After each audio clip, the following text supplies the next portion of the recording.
তোমরা কতজন মানো যে শুধুমাত্র দামি দামি ক্রিম স্কিন কেয়ার প্রোডাক্ট স্কিনের ওপর লেয়ারে ব্যবহার করলেই গ্লাস স্কিন এফেক্ট আসতে পারে? একদমই নয়। যা আমরা খাই তাই আমাদের ত্বকে ধরা দেয়। আমাদের শরীর ভেতর থেকে ডিটক্সিফাইং না হলে কখনোই সেটা সম্ভব নয়। তাই আজকে একটা পদ্ধতি শেয়ার করি। একটা গ্লাস জারে বা গ্লাসের বোতলে শসা, গাজর, বিট, লেবুর রস, পুদিনা পাতা, ধনে পাতা দুটোই ব্যবহার করতে পারো। দিয়ে জল ভরে সারা রাত রেখে দাও। পরের দিন সকালবেলা এমটি স্টমাকে এই ডিটক্স ওয়াটার তোমরা খেতে পারো। সাধারণত বেলা 12টা অবধি এই ডিটক্স ওয়াটার খাওয়া যেতে পারে।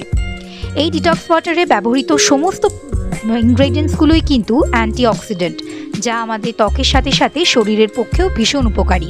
তাই সব বয়সের মানুষই এটা কিন্তু নির্দ্বিধায় খেতে পারেন। সামনেই ওয়েডিং সিজন চলে এসছে। ব্রাইড টু বিরা যারা কিন্তু ক্লিয়ার স্কিন চাইছো, তারা প্রপার ডায়েটের সাথে সাথে বাইরের খাবার অ্যাভয়েড করার সাথে সাথে ডিটক্স ওয়াটারও কিন্তু নিজেদের রুটিনে ইনক্লুড করতে পারো।